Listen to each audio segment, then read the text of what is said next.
नमस्कार मंडळी, मी तुमका काटाची आमटी आणि पुरणपोळी करून दाखवतोय ते बघा. बोल. हां, हे बघा, मी चणा डाळ उकडून घेतलं.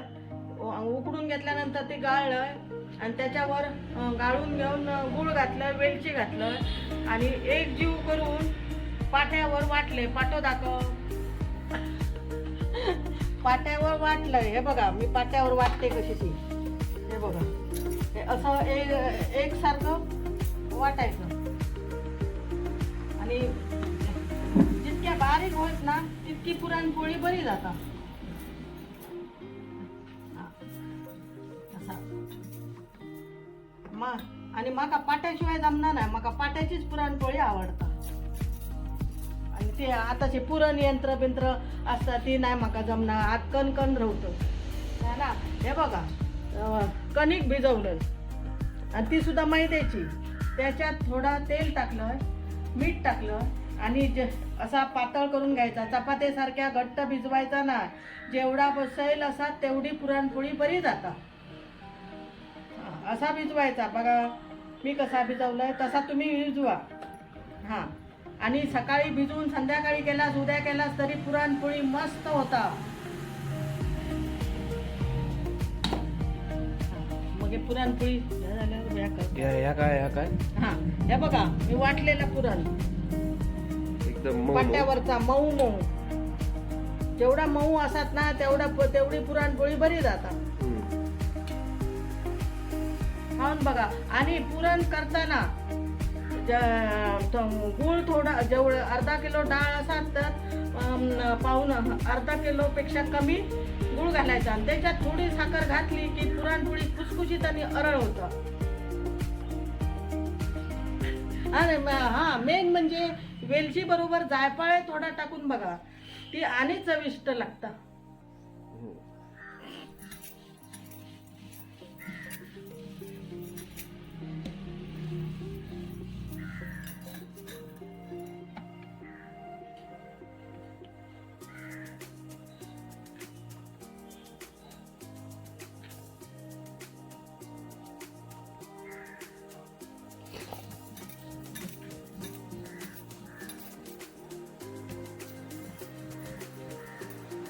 हे बघा, आता पुरणपोळी मी करते. पिठाचा गोळा घेतलेला आहे आणि त्यात पुरण भरपूर भरायचं तरच पुरणपोळी बरी लागते.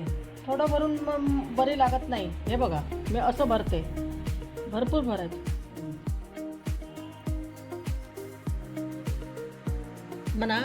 हां, हे बघा, पुरणपोळी ह्याच्यात गोळ्यात पाळी केलेली आहे. त्याच्यात पुरण भरपूर घालायला पाहिजे तरच पुरणपोळी बरी लागते. आणि दुसरं म्हणजे पुरणपोळी तव्यावर टाकताना परत परतायची नाही, दोनदाच परतायची आणि दाबायची नाही. दाबल्यानंतर पुरणपोळी फुटते आणि वेगळीच होते.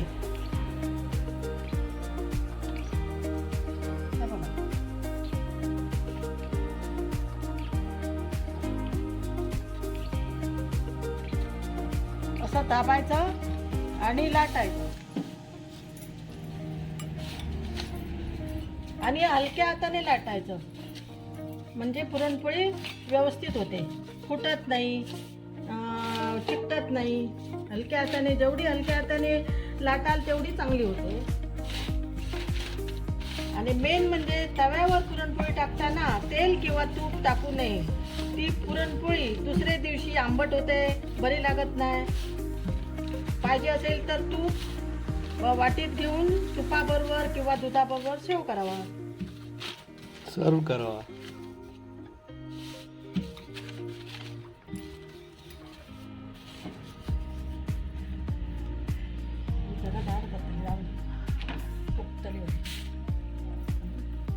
पीठ जर पुरणपोळीला पीठ जर असलं तर असं करायचं.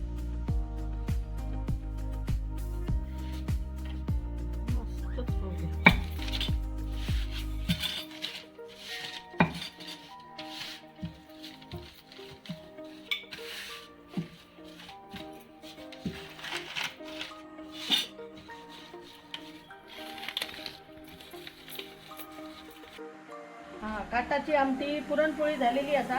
काटाची आमटी कशी करतात ती तुमका दाखवतं. आता साहित्य हे बघा, काजूगर असत, खोबऱ्याचे कातळे असत, जिरा, मोहरी, मीठ, कोथिंबीर, कढीपत्ता, लसूण, चिंच, भाजका मसाला, हिंग, हळद, गूळ आणि तेल. आणि ह्या काय?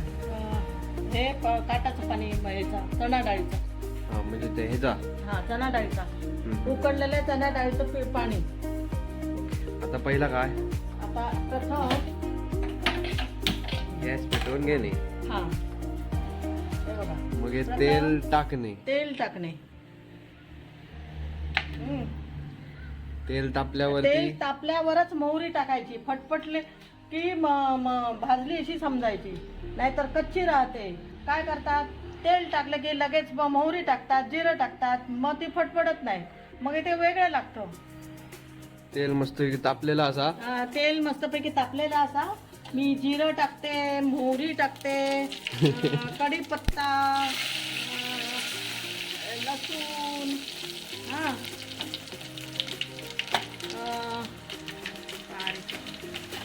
हळद,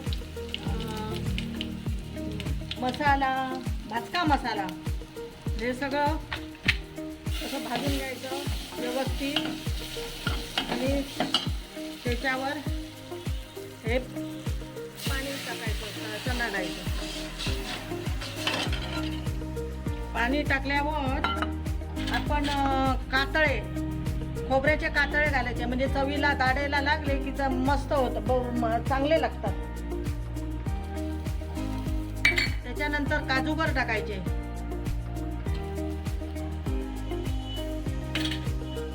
नंतर थोडं गूळ टाकायचं. पुरण टाकलं तरी चालेल, मी पुरणही थोडं टाकणार, म्हणजे आणि चवीला चांगलं लागतं. हे मीठ टाकते.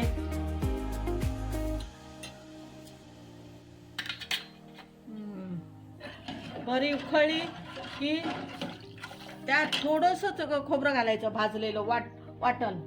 जास्त घालायचं नाही, मग चव नाही लागत.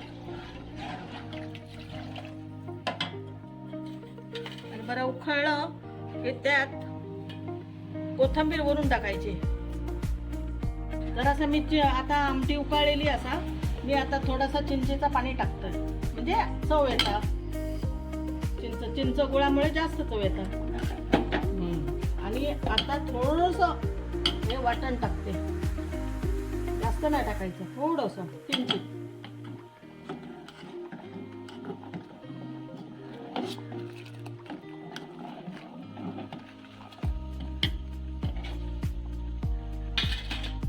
आता काटाची आमटीची उकळी इलेली असा, त्याच्यावर मी कोथिंबीर टाकतोय, मग आणि चव आहे. आता मी उतरून ठेवतो. झालेली आहे काटाची आमटी, झटपट 2 मिनिटात. काटाची आमटी. साहित्य पण कमी आणि मस्त फास्ट झाली एकदम. खाऊन बघा, मग कळणार तुम्हाला. करून खाऊन बघा. खाऊन बघा, नाही तर यावं आमच्याकडे खाऊ. हे सगळं की नाही मला आईने शिकवलेलं आहे. तुझ्या? माझ्या आईने शिकवलेलं आहे. आई माझी म्हणायची, गो बाय माझ्या पुढ्यात बस, मग तुका शिकाक मिळताला, अशी आई माझी सांगायची. मग मी आईच्या बरोबर बसायचे.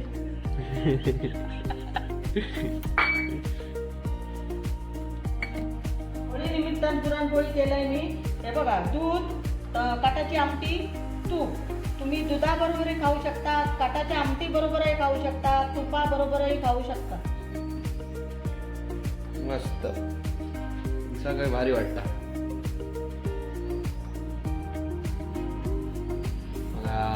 दूध, काटाची आमटी, तूप आणि पुरणपोळी. आता मस्त खातलंय. आता बघा, मी आता वेगवेगळ्या प्रकारचे पदार्थ करतले, ते तुम्ही बघा न विसरता, आणि तुम्ही करूनही बघा आणि सगळ्यांना सांगा. हां.